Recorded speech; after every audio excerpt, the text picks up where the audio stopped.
Hi, Keith. Hope you're doing well. Hi, I'm all right. David. Hello, welcome. And Joycey, my assistant, who's always in the background doing amazing things and keeping me right. Welcome, Joycey. Okay, so you've both been here before. You know how I run this. I let this room run for just a couple of more minutes. I have had a number of apologies today, so it might just be us. But that's really cool if you think about it. It means you guys can really pick my brains. What I'd like you to do is while we wait to see who else will be joining us, if you can just go into the chat and let me know what you'd like to gain from today's session. So today we're talking about how to spot a dud before you publish it. And most people think, oh, I would know. I would know if my book was terrible. No, you don't. You don't, because you're too close to it. It's what you've been working on for weeks, months, maybe even years. And at that point, you've lost all sense, well, you might not realize it, but you've lost all sense of impartiality.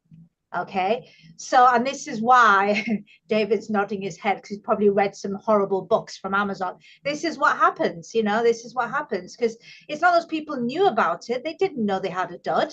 They actually thought it was wonderful. But when you've been working on something, and I've noticed this tends to happen, it gets even worse depending on how long you've worked on your book. That's why I'm a big advocate of getting books done and getting them done fast. Most of my clients are getting their books done. Well, they tend to get the first draft to me usually within 3 to 4 months.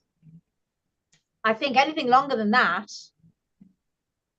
there's more chance of you thinking you've got something amazing when it's actually probably a dud. So I'd love to know what specifically you'd like to gain from today's session. I've got David, obviously, who is going to be starting to write a book with me in the next few months. Stanley, who's just joining us as well also. And then Keith, you have a book turning up in October, I believe. Is that correct? Yeah, well, I hope so. That's what I'm hoping you're not going to say it's a dud. Welcome, Stanley. Welcome. So Stanley will be writing his book with me later on next year. So it'll be in the summer of next year. But yes, I'd love to know what you'd like to specifically gain from today's session. So Keith saying, I'm hoping you're going to say my book idea is not a dud. It's not so much your book idea, Keith. Your book idea is probably great. The problem is if you look at a lot of the bad books that you see on Amazon, the actual idea was good. It was just executed poorly, very poorly executed.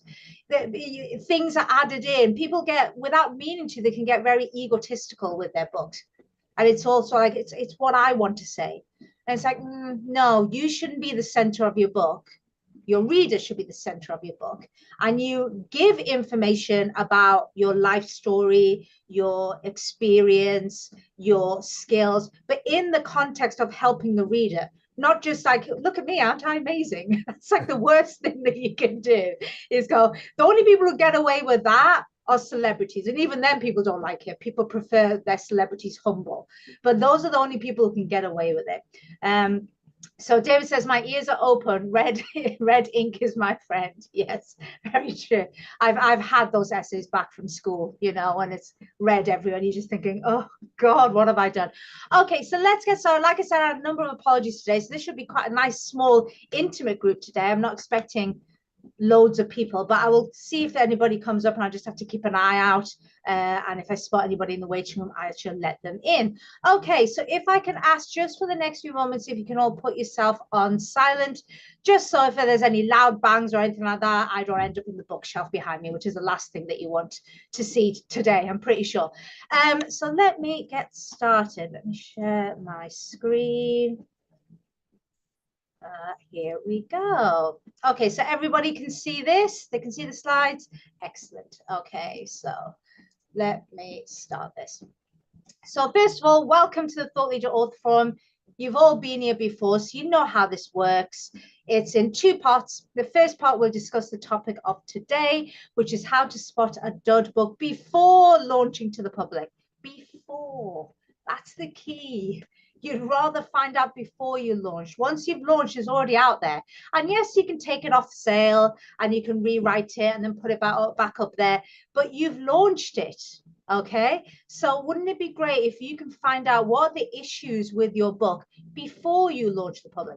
And then part two, my favorite bit, there's a reason why I call this the Thought Leader Author Forum. This is when you can pick my brains, you can ask questions, you can even give me your experiences. You know, what's been your experiences so far? Maybe you published books before, or you're about to publish a book, such as Keith. Give me an idea of what you're going through, and I'll be able to help you. And just for coming today, you will get everything that I talk about sent to you by my awesome assistant Joycey. She'll send it out. It's usually around about Thursday afternoons, mornings if you're in the US. She will get this sent out to you. This is just to reward you for actually coming here live. I get a lot of people who are silently watching this forum, but they don't turn up live, which is fine. I completely get it. People are in different time zones and that sort of thing. But I do like rewarding people who actually make the effort to turn up live, because otherwise I'll just be sat here talking to myself. Well, Joycey will be here, so just me and my assistant talking to ourselves.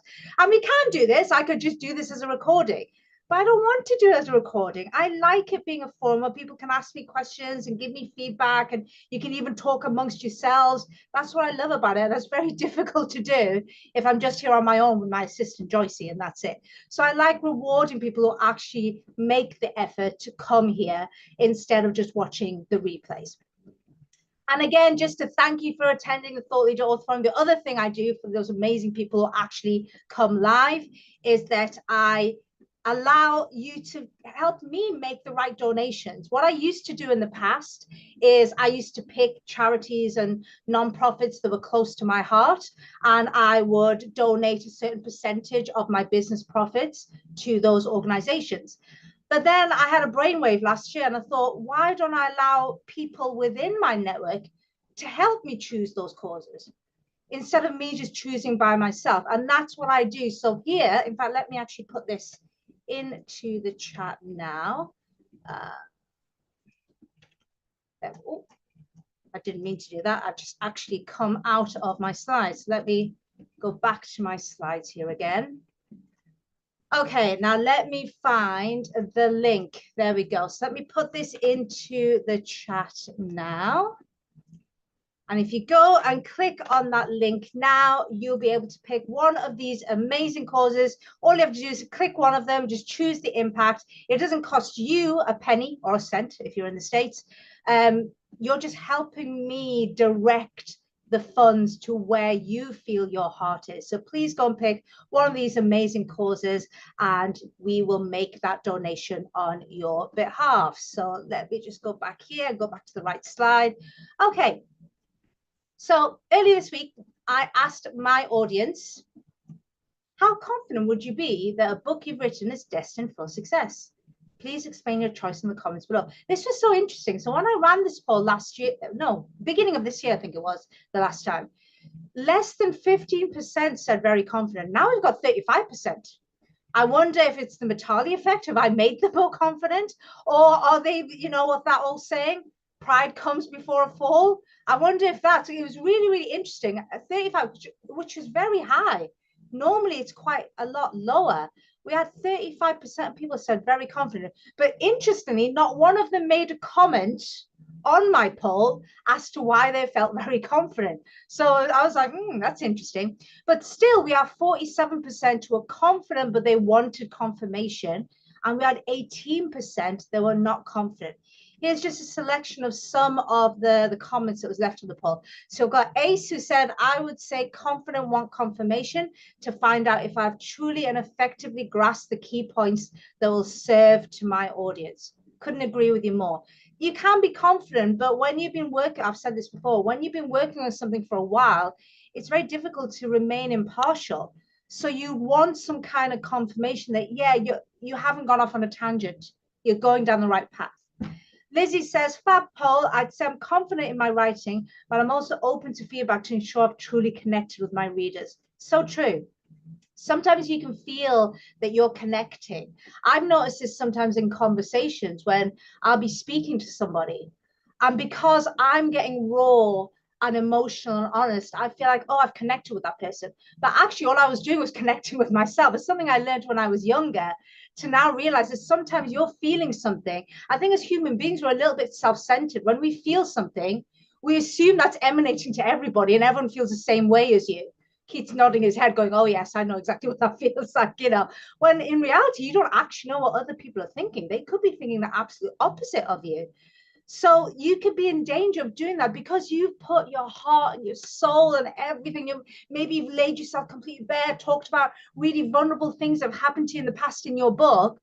You're thinking, oh my God, I've done it. You don't actually know whether it's actually connecting to your readers. You just assume it does.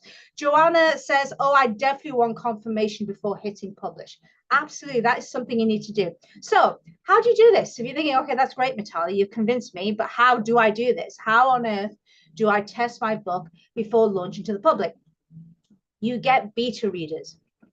Amazing creatures they are. They're actually just, you know, they're not, it's not specifically a profession or anything like that. It's anybody could be a beta reader.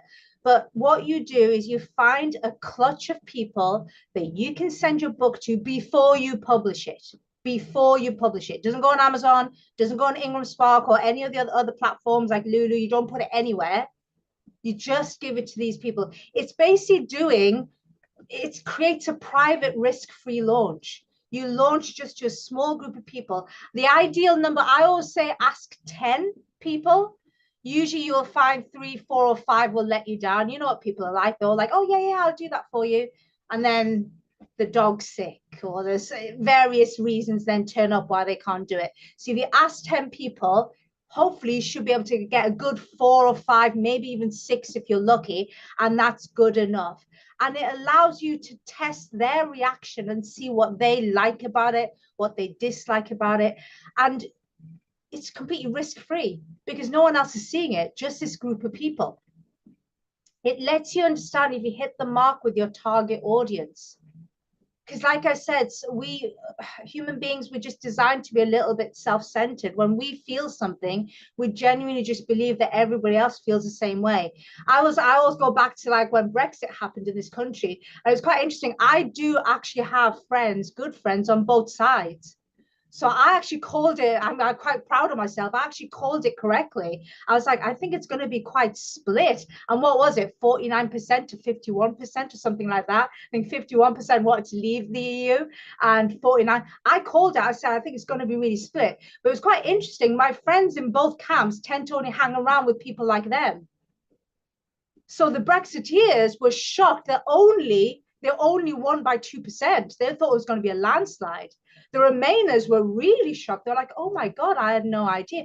That's what happens because you think something and you feel emotional about something. You assume everyone else is feeling the same way. And you definitely can't afford to do that with a book. You need to make sure it hits the mark in terms of emotional quality, but also in terms of what that person really needs to learn from you. Because remember, these books are all about, they want to get something from this. They want to learn something from you, okay?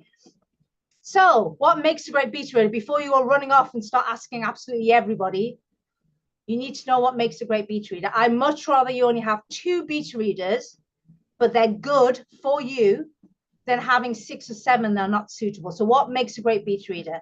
Someone who closely matches your target audience. Okay, so think of who your book is for, and you want someone ideally who's actually in that target audience.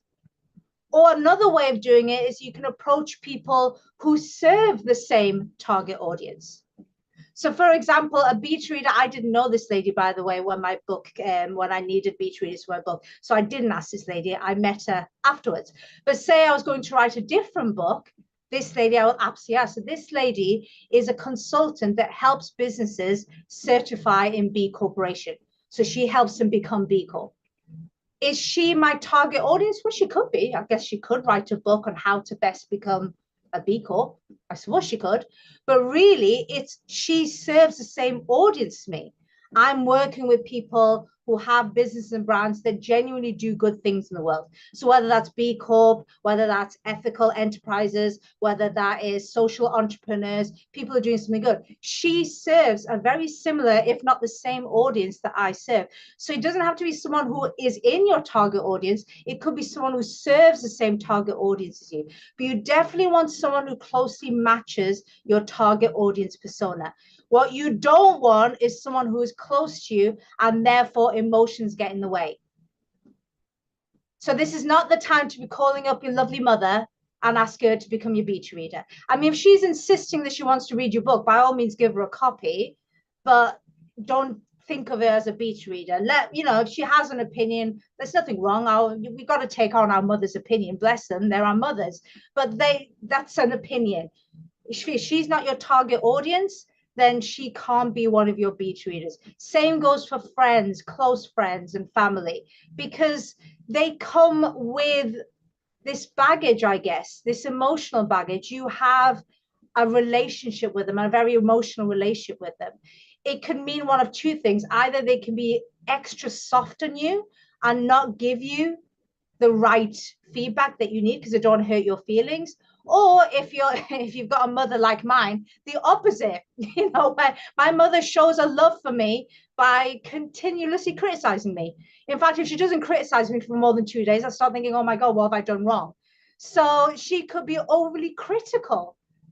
So you have all this extra, you're bringing in a relationship. So make sure it's not someone that you have close relationships with, because that will sway things. And also make sure that these people are usually not your target audience. Okay. So you're probably thinking, great, now I know of that. I know exactly who I need to go after for my beta readers. How do I do this? Okay. You need to guide them and you need to standardize the feedback that you get from them. Those are the two key words. You need to guide them. First of all, some people have never been a beta reader before, so they don't really know what's expected of them. What I tend to find with beta readers, they think or they assume that you're asking them to kind of pseudo edit their books. So they start looking at grammar issues and things like that. It's like, no, that's not your job. There's professional editors for that. So you need to guide them and explain to them that, hey, this is what I need you to do. And you also need to make sure you have a way to get standardized feedback. The reason why is if you just say, hey, tell me what you think about this book, one person might literally read your 50,000 word book and give you a paragraph as a review. Another person's written a thesis on your book and everything in between. So if you don't have a way of standardizing the feedback, you're actually going to overwhelm yourself because you're going to get so many different kinds of feedback. You're just going to think, oh my God, what do I even do with this? Okay. So before you're thinking, well, I don't know how to do this, I've done all the thinking for you.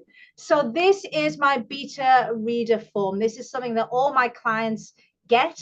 So David and Stanley, who are my clients who will be starting to write their books with me at some point in the next few months, you will actually get this. But the wonderful thing is you can actually get this now. So Keith, don't worry. You're not thinking, oh God, I should have written my book with Natalia, then I would have got this form. Don't worry. You're actually going to get this form tomorrow afternoon. I'll make sure Joycey sends it out so you can actually use this. So let me actually, rather than show you in this little bit, I should have the form sitting in the background somewhere.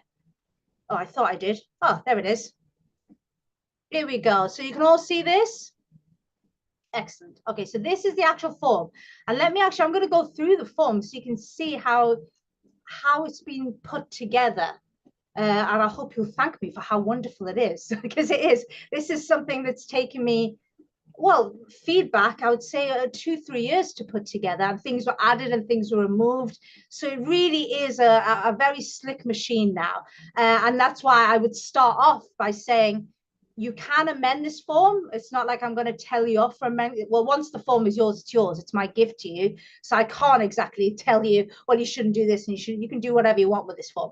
However, I wouldn't change too much of it because this has come together through blood, sweat, and tears with various clients not getting the right feedback from their beta readers, and I slowly put this together. So it's a well-honed machine. So I don't want you to really change much of it because you could be breaking parts of it. So let me go through it, and then that way you can see how well it's put together and how it helps you extract the best information and the best effort from your beta readers, so then you can go away and write the best book. Okay, so the review process. Well, first of all, what we do, and this is really important, this is the guiding bit.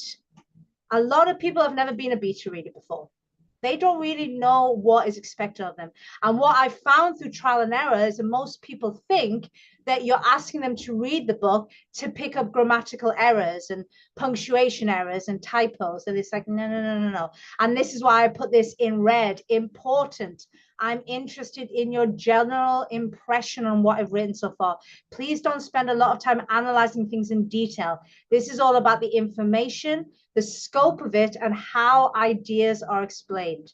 There is another stage after this to pick up basic spelling and grammar mistakes.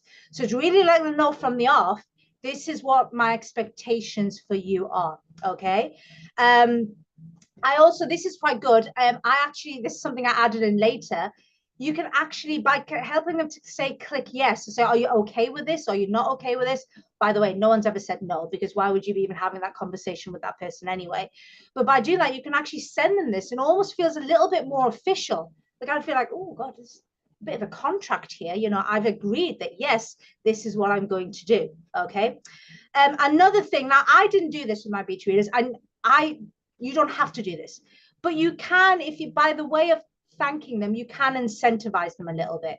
So if you want to offer them, I don't know, like a £10 Amazon voucher for taking the time to read your book and help you make the best book, you can do that. A word of warning: do not give anything substantial here, okay? Because then you might attract the wrong people. If you start giving out £100 of Amazon vouchers, there could be people who are not really all that interested in reading a book and actually helping you out for the right reasons, instead of just thinking, oh, okay, well, I'll just whiz through the book in a couple of hours and I've just made £100. Great, you know, or I made $100. So if you do want to incentivize them, something very nominal, you know, something like £10, I'd say maximum £20 or $20. Even then, I think that's a little bit much. But you don't even have to. For example, I didn't incentivize my beta readers at all. I was just like, these people just wanted to help me. And you'll be amazed how many people you meet that actually do want to help you. I actually feel a little bit honored that you've picked them and you've asked them to help you out. So you can feed off that. You really don't have to give anything. But some of my clients have done that. They have given some little thing out. I even did this thing where I didn't even incentivize them. I didn't actually offer any of my beta readers anything. However, once my book came out, I sent them a signed copy of my book, and I had these gorgeous wooden bookmarks made out with my motif and everything on them. So that was really appreciated. So you can do little things like that, but nothing that makes people think, oh, this is a money-making exercise. That's not what it is. You're asking these people to help you. So really, it shouldn't be anything that's got huge monetary value. Okay. And then I go through exactly how you want them to review this book. So again, you're going over that what you want them to do is you want them to check, is the information clear? Is it concise? Or you're going around the houses and going off on tangents? I'm sure you read books like that. They drive me crazy. I've read so many great books that were 250 pages, and there was about 50 pages that was really good. And the rest of it was just going on and on. You're like, oh my God, you've already said this. Why are we going over this again? So you really want to make sure that your book is concise, that it's interesting and engaging, and it's not just like throwing loads of facts and figures at people. People do want to hear the stories and the emotional element, that it's genuinely helpful.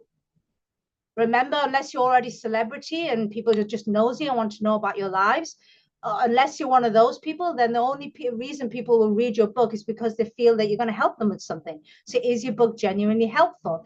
Has easy to follow steps where appropriate. I have put where appropriate because some of my clients have written they're not so much helping a reader do something. It's not so practical. It's more mindset and that sort of thing. So it may not always be steps, but if you've got a more practical book, then definitely you need to make sure that your steps are easy to follow. You're asking them, please mark things you find difficult to understand, dull, wordy, or generally unhelpful on the printout. And you're basically, I'll show you down here, you're showing them exactly where to put comments, okay? This is really important. Be honest in your feedback. Do not worry about being critical or hurting my feelings. You'll be amazed how lovely people get. And they start saying, oh, your book's amazing. And in their heads like, oh my God, it felt like I had to, like, you know, drag myself across the finishing line. But they don't want to tell you that because they don't want to hurt your feelings, especially because they felt so good about you picking them to be a beta reader. So this is really critical to let them know, look, it's okay. You're actually, you don't help me if you don't be honest with me. If you can't be honest with me, then I'm going to put out a terrible book. and then I'm going to get a string of 1 and 2 star reviews. That's going to hurt me a lot more than if you're just brutally honest with me at this stage. And again, you're reiterating, because you have to keep doing this, by the way, with beta readers. They do, I think a beta reader is a bit like jellyfish. I'm a very visual person, so I was thinking visuals, but they're kind of like, they always seem to want to keep floating down and want to get into the weeds of the book and start to find all the typos and the grammatical issues. And you got to keep continually flushing them back up and saying, no, no, no, no, stop going down here. You need to get right back up there again. I need you to look at the overall book, the ideas, the stories, the steps. Is it inspiring? Is it impactful? Does it make you want to do something? Does it make you want to change something? Those are the things I want you to review. Don't stop talking to me about little typos and grammatical issues. A great editor will figure all that out. I don't need that from you. So again, we're just letting them know again, I need help reviewing my ideas rather than detailed proofreading. And it does give them a bit, it does concede. If you do happen to spot a typo, yes, highlight the word for me and I'll correct it, but that's not what you're here for, okay? Then you give them your email address and number. That's really good to actually have in here, so they're not, they're not trying to find your details. And this is something I added in later, but this really, really helps, especially if you pick, like I said, you want to pick 10 beta readers, because you will have 4 or 5 of them that will let you down. However, if you can agree a deadline and say, hey, well, if you can get this done by, I don't know, 3 weeks on Friday, what about the following Monday? We schedule a call in now, and then we can go through your comments. That, I've noticed, actually gets them to stick to the deadline then. Something about, Keith's laughing, but it does. It makes them commit more, because they see that there's a call already booked in, and that makes them think, I need to get this done by this date. Yeah, so you don't have to use that, but I found by doing this, and I did that with my beta readers, saying, okay, this is the deadline. Do you think you can get it done for me by then? Yes, I can. Well, okay, how about the following Monday? Let's book just a quick half-an-hour chat into our schedule now. And I found that just booking that chat in, they're usually getting the manuscript back to me and the feedback back to me by then. Okay, so definitely use that. That works. Okay, so this is how I want your beta readers to give you feedback. This is how I've standardized it, because like I said, if you don't standardize things, like I said, you're going to get one person who gives you a paragraph for a huge book, and another person who's written a thesis, and you're going to get all kinds of feedback, and you're just going to feel overwhelmed. So the first part is we actually get them to rate each chapter. This is really, really cool, even if I do say so myself. This is really cool because it allows you to see patterns. That's what you're looking for. Remember, you can't implement every single thing that every person wants. You're not going to please everybody. You can literally write the best book in the world, and there's going to be somebody who's like, oh, I don't think it's really all that good. There's so many better books out there. There's always going to be somebody who you haven't pleased. You can't please everybody. Even the 5 or 6 beta readers that you have, you can't please all of them and implement everything they say, because perhaps one beta reader said something, but the other beta reader said something the absolute opposite. So you literally can't implement both feedback in. Okay, so the goal is not to implement every single piece of feedback you get, but to look at patterns. So for example, if you found that chapter 3, so here you put in whatever chapter 3 is, whatever you called it, and say you see a lot of your beta readers are scoring you just 1, 2s and maybe a 3, that's a pattern. If all of your readers are actually saying, I'm not really sure about chapter 3, that needs a hard look. Whereas if you can see chapter 3, most people are doing 4s and 5s, and you got one person doing a 1, that's different. That's more like that you can actually just figure out in the call with them. It's like, so what happened in that?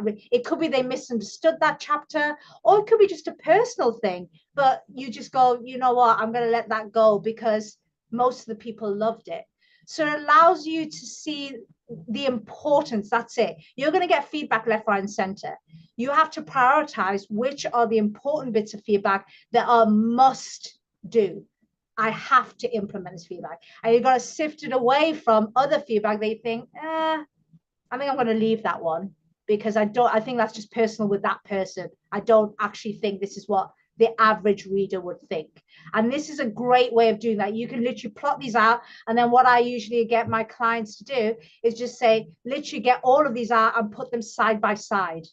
So if you have 5 beta readers, you just put 5 of their reports side by side and just start looking at the patterns and see what patterns you can see. That way you can now prioritize the feedback. What we also do here, and again, this helps, is when they've scored something, they can actually put in why they scored it and even put in the page number. That's really helpful, especially if you're going to have a phone call with them, because chances are this could be 2, 3, 4 weeks down the line. Say I'm a beta reader and I doubt I would, Keith, but say I read your book and I thought chapter 4 was poor. Okay. But then we have our call 3 weeks later and you go, Mitali, you liked all my chapters, but you really didn't like chapter 4. Why is that? Now I'm on the spot. I'm like, oh crap, I don't remember now. Oh, I think that was 3 weeks ago. That was a month ago. You know, I've now forgotten what I didn't like about chapter 4. So this allows them to actually put in the page number as well, so they can be very succinct. It's like, it was literally on this page I didn't like, or this section I didn't like. I didn't like this case study. I thought the steps here weren't really clear. Whatever it is, they can put the page number in here and they can put in a comment under here and literally just type in just briefly what the issue was. And it just means when you speak to them, their mind is just jogged. It's like, oh yeah, that's what I didn't like about it. And they can then expand on it for you in the call. So this makes it easy for you and easy for the beta reader to really give you valuable feedback. You know, and they can expand on it when they speak to you, but they're not going to be, you know, like a deer in headlights when they go, oh, what did I mean by that? And they've now forgotten why they thought something was poor or why they thought something was really, really good. Okay. The presentation, again, this is, remember I told you, they're like jellyfish. They keep wanting to go down into the weeds. I don't know what it is. They just, I don't know why. They just seem to want to all become editors for some reason. So again, we're flushing them back up to the surface again. That's what we're doing. We're just flushing them back up to the surface. And this is where we're actually saying, you know, hey, overall, how did you feel about the presentation? How was the information laid out visually? Again, you're flushing them back up to the surface, saying, don't be going down into the weeds. I want you to tell me overall, what do you think about the information laid out? What do you think about the writing style in general? How interesting and engaging was the book for the reader? How clear were the instructions? And again, you're getting them to leave comments and they can leave specific page numbers, which they liked or they disliked. And again, when you have that conversation with them, you can say, oh, well, they said this was poor on this specific page. Can we just quickly look at that page? And then they'll go, oh yeah, I didn't like it because of A, B, and C. Or, oh yeah, I love this because of X, Y, and Z. And again, you're helping them to help you. Okay.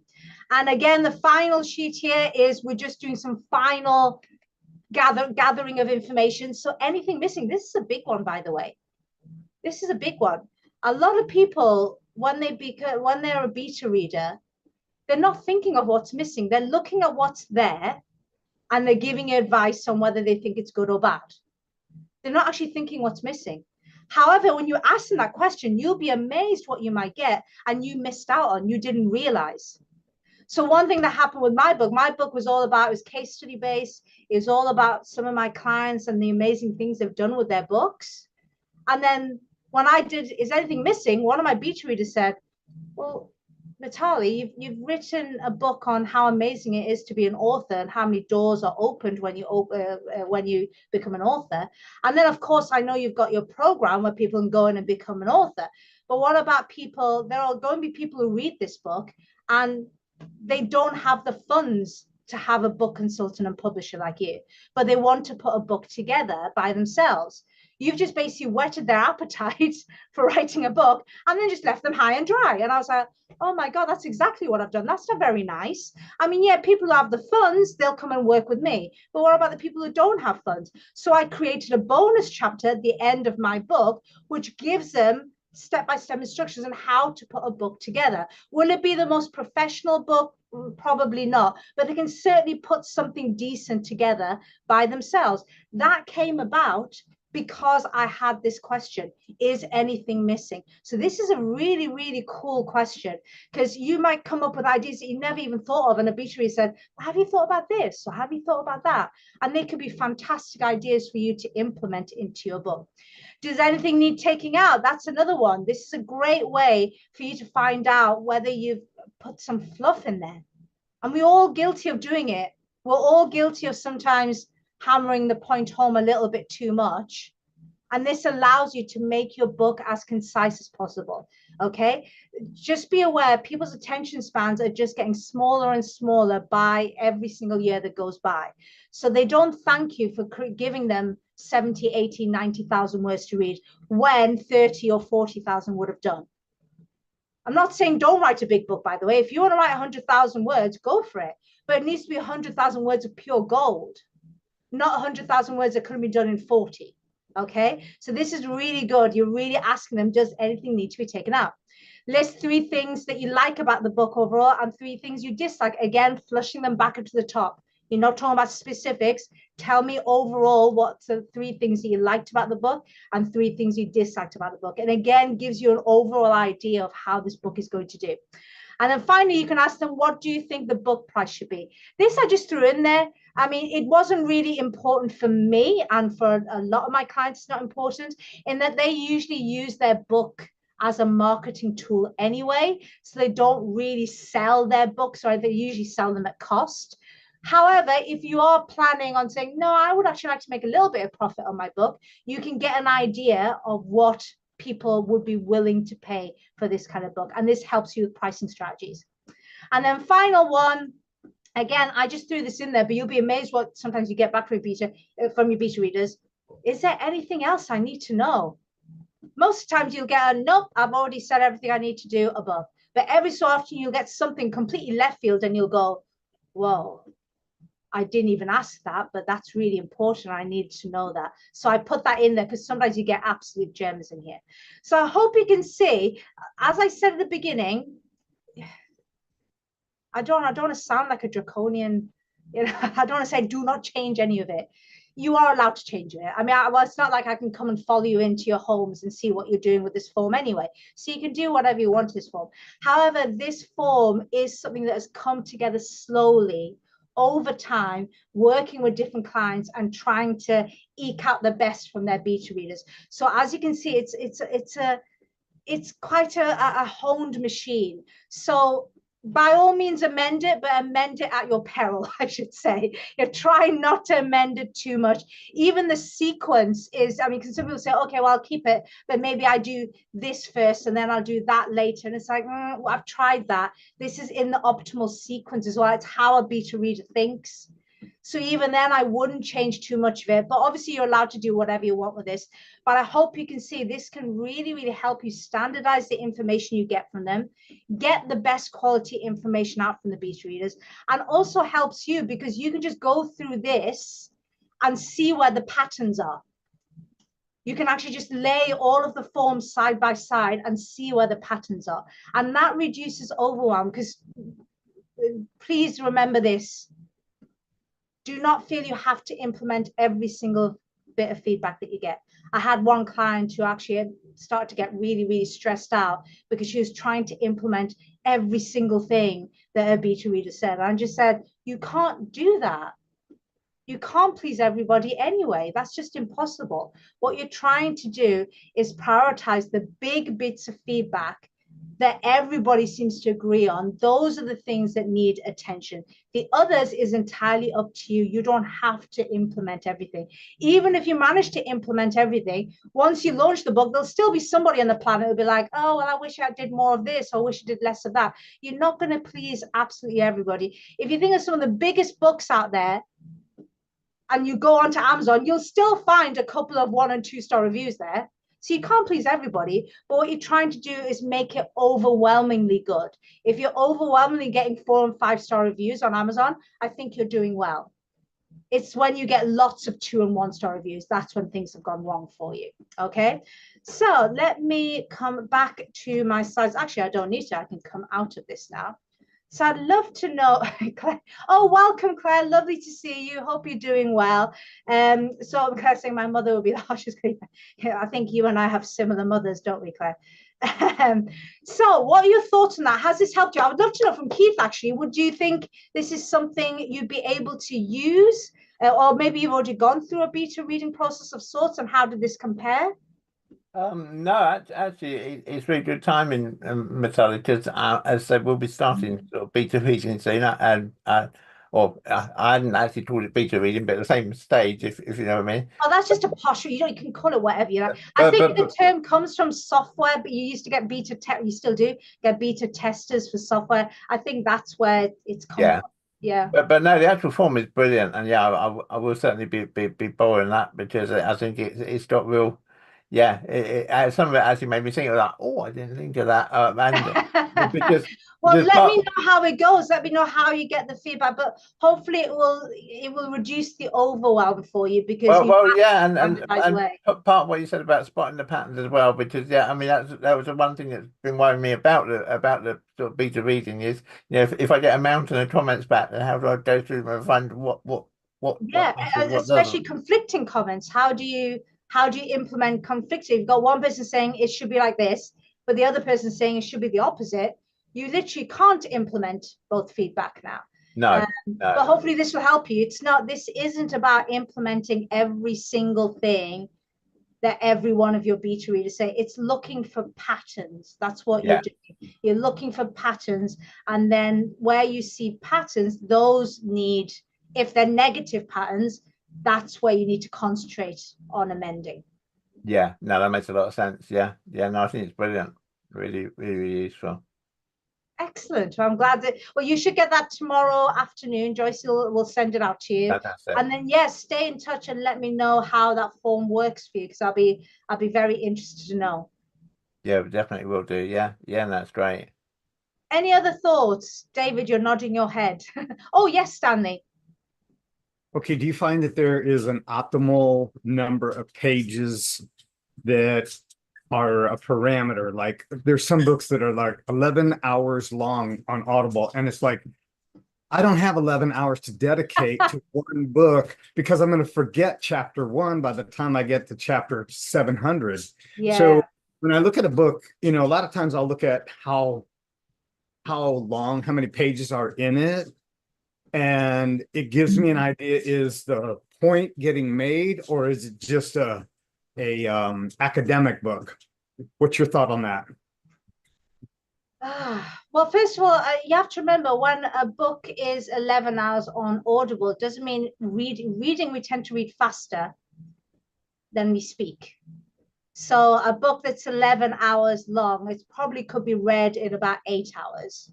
So it's not, don't worry when you think 11, you think, oh my God, that would have been 11 hours of reading. Because obviously for a beta reader, you haven't created the audio book for them. So yeah, I mean, there are some tips and tricks I helped with my beta. There was a couple of beta readers who really wanted to help, but they were really struggling actually reading my book. One was dyslexic, so that was really struggle for him to read a book. So what I was able to do was I was able to turn my book into a Kindle version.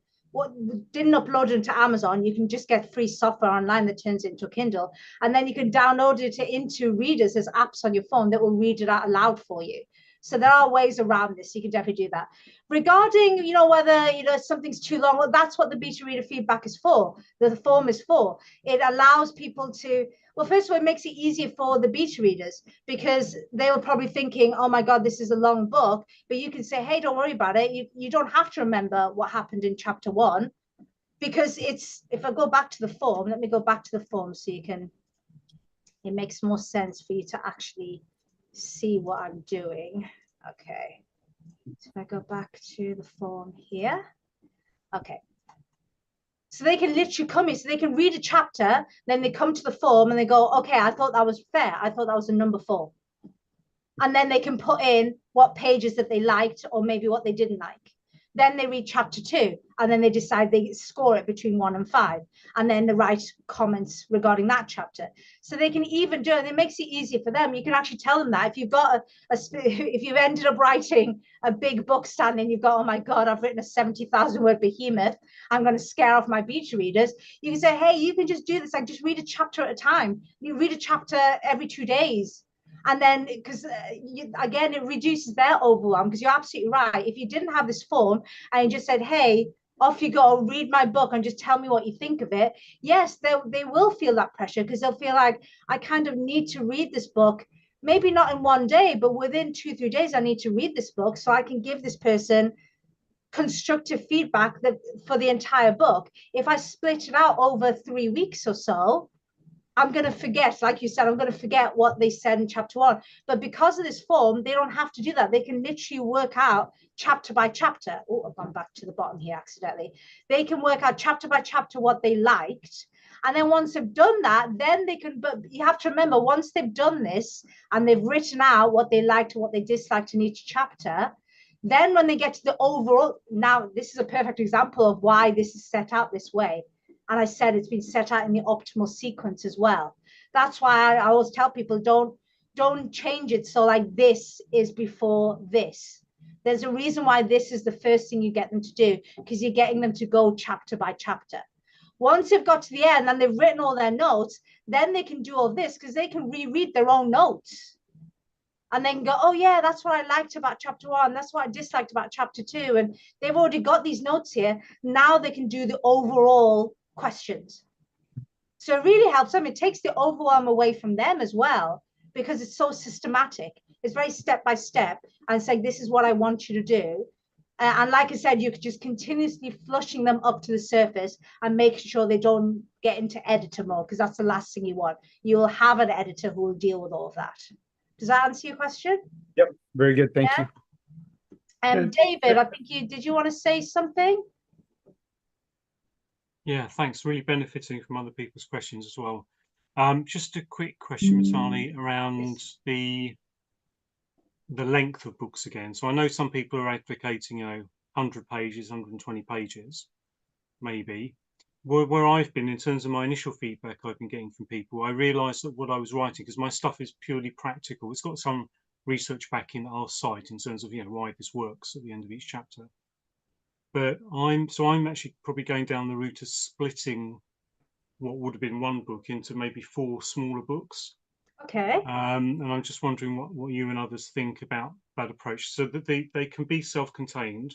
Yes. Each of the 4, but they do build to an overall sort of system, if you like. I don't know what pros and cons. Yeah, I think it feels more digestible then, rather than have this huge book that feels like an encyclopedia that you have to read. It actually becomes more digestible.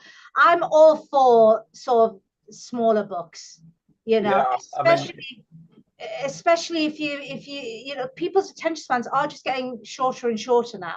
My book is only 38,000 words, and you'll be amazed how many people have had my book for years and they still haven't got to the end of it.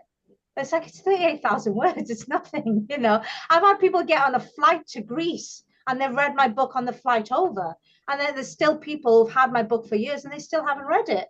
And then they'll ask me a question, be like, oh, I don't know how to do this. Like, it's in my book, the one that you've had for 4 years. It's actually in there. There's case studies in there. Just go and read that bit and you'll know how to do it. But this is the reality. I'm not blaming those people. We just live very fast, busy lives now. So I like that idea. The only time I don't like it getting shorter is when it gets too short. So let me give you an example. There's nothing wrong with having a shortish book. But what you don't want is, for example, this one. What you don't want in a book is this small. You see? It then feels more like it's not like a real book. It kind of reveals we kind of secretly know what these books are. They're essentially marketing you, your brand, your mission. So we know that, and people aren't stupid. They're aware of that as well. But there's something about having a decent heft on a book that makes you think, but it's still a real book. Whereas something like this, it may come across as this is just a marketing thing. So you don't want something that's too small. So what I would say is, by all means, split a bigger book up into smaller components. But if it starts getting to the point where even a 5 bytes, let me just quickly give you the standard sizes for nonfiction books. So you have 9 by 6, so that's 9 inches in height by 6 inches along, or the width. Then you have 5.5 by 8.5, which is just a little bit smaller than that. And then you have 5 by 8, which is the smallest. And what I tend to do with my clients, and I'm sure I'll do with you, David, when you start working with me, is once we've figured out how many pages you've got, we can then roughly decide. What I tend to do is with my clients who've got lower numbers, so they've got, maybe about 30,000 or 28,000 or something like that, we'll put them in a 5 by 8 because that creates more pages. So now the book just has a little bit of heft. Then I've had some clients who've written 60,000 words. I'll put them in a 9x6. They go in the biggest one because that reduces the number of pages. So again, sometimes it's all perception. I know it's crazy because ultimately it's the same number of words. It doesn't actually matter. But perception is everything. When people look at a book and it looks like this thick, they go, oh God, I've got to read that. Yeah. They see a book that's this big, they go, okay, I can do that. That's probably what, 4 or 5 hours? Okay, I can probably do that in about 3 sittings. Yeah, okay, let's do this. It just feels doable. Same thing with a book that's, you know, a book that doesn't have enough words. If you just put it into a smaller book, suddenly it's got heft and people go, oh, real book. You put it into a larger size and it looks so thin, especially if you've got a spine where you can't even, I've got some books here that people have sent me, but the spine is so small, you can't even put wording on the spine. That's like a big no-no straight away. That's instantly going to make people think that's not even a proper book. That's like a promotional catalogue thing that I've been given. And then it doesn't have the same credibility and authority that you wanted as an author. And that's the whole point of these books in the first place, to turn you into a thought leader. So you kind of need to get that credibility from the book. So what I would do is, if you want to split it into 4 books, and we'll go through this anyway when you start in my program, but what we'll do is split it, and then we'll work out, say, well, how much content is in there? And if it's a little bit too thin, that's when we can go, okay, well, can we solve this by putting them into 5x8 size books? Or is it still too thin? And then what we might need to do is, instead of 4 books, can we put it into 2 books? Or just squash 2 of them in and then have the other, so I have 3 books. We'll just have to figure it out, and it needs to make sense as well. So we just have, there's loads of tips and tricks in the trade, David, so don't worry about that. Thank you. What I don't want you to do, the best advice I can give you is, and the reason why I don't talk too much about the optimal page numbers or the optimal, is as soon as you start giving people figures like that, they're now concentrating on that instead of what they should be concentrating on, which is the content. Yeah. If I tell people, okay, well, the sweet spot is 35,000 words, what's now going to happen is someone they've done everything they need to say is done in 28,000 words is going to waffle away to try and hit their 35,000, because I've told them that's the golden spot they need to get. The opposite could be happening for another author. We've got another author who's really needs to say a lot, and they managed to get to 45,000 words, but now they're thinking, oh, I need to hit 35,000. So you start getting rid of stuff that's actually crucial and really good and needs to be in there, which is why I just don't like giving people, just write. Yeah. Write what you want to write. Make sure it's as succinct as possible. Then we're going to go through the beta reading process. Those people, if you've picked them correctly, will give you really, really good advice. And then once we've done that and we've finalized your manuscript, that's when we go, okay, so what can we now do? Does this need to be in a bigger style book? Does it need to be in a smaller style book? Do we need to chop it up into separate books? We can do all of that kind of thing. Can I just come in on that a little bit, Natalie? Because I know when I wrote my first book, GDPR Made Simple, Yeah. I deliberately kept it thin. I mean, it's 150 pages. Yes. Because I thought if there was actually a mental process again, where I thought if I make it really thick, it takes away from the idea that it's making it simple. So that's very true. I like the way you're thinking. Yeah. You try and keep it thin. I mean, I try to say, because I self-published on Amazon for that. I got a real surprise at something I went to, because somebody actually brought along a hardback version of my book. Oh, yeah. And I had to confess, it was the first time I'd ever seen a hardback version of my book, because even I had never ordered a hardback version of my book. You're like, oh my God, the hardback version of my book actually exists. That's amazing. But yeah, I'm glad I mean, yeah, it's trying to hit that sweet spot, really. I think thin is great. Just the only time I have an issue, if it's too thin for you to actually, I mean, I saw wording on your spine. Yeah. So that's fine. That's good thin, if that makes sense. If it's so thin that you can't, I think I've got a couple here where you literally can't even, something like this. Like it's so small, they didn't even bother. So they just left it blank. But I'm like, if you leave it blank, that doesn't even look like you have to have writing on the sides so you can pick out which book you need. If you can't even put wording, if you can't even put your name and the book's name on the spine, then instantly, even if people don't think of it consciously, from a subconscious point of view, they think that's not a proper book. Yeah. So if it's too thin for you to be able to put the name of the book and your name as an author on it, it's too thin. It's as simple as that. It's too thin. Has that been helpful, people? I hope it has. Fantastic. Yeah, really good. Fantastic. Well, let me just and you guys have already, you know, you've had calls with me and everything. So, but I know there's going to be loads of people watching on the replay. So before you go, let me just quickly thank you, Claire. Oh, I love the hearts. Thank you. Let me just quickly show people who are on the replay how to book in a audit with me. God, that sounds scary. I'm not going to audit you or anything like that. I'm auditing your book idea. So if you are interested, let me just put this back onto slideshow. Here we go. So this just gives you an idea of some of the things that my clients have been capable of achieving.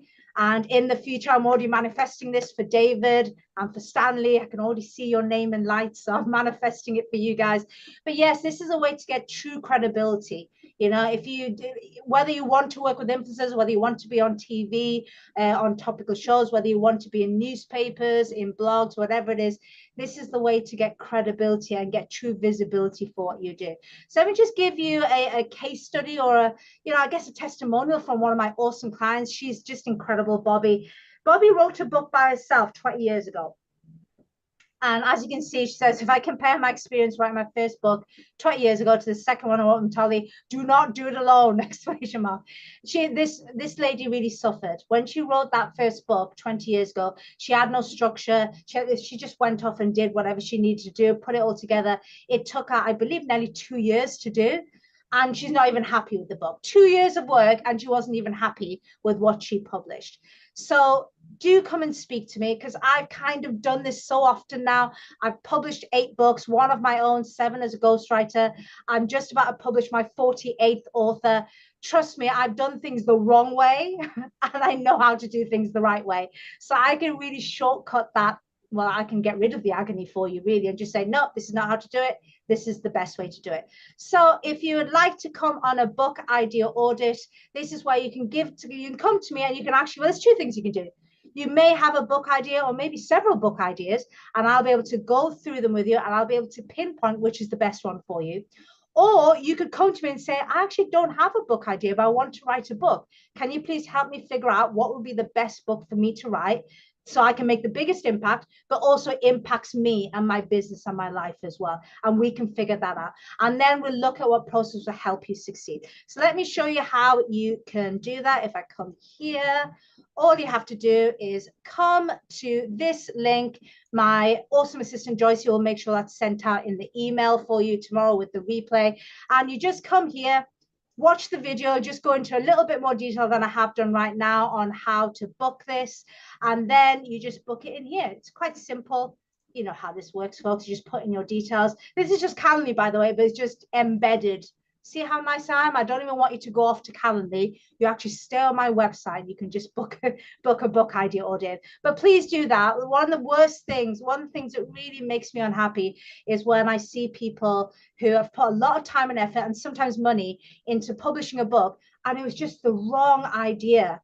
I just think, what a waste of time and effort and money. So let me steer you in the right way. I'll be promised to be brutally honest. If it's a terrible idea, I will tell you it's a terrible idea, because I'd rather break your dreams now, but at least you haven't wasted a lot of time and energy and money on something that's not going to be right for you. And maybe I can even find out what would be the best idea for you. Okay, so any final questions? Or thank you, Stanley.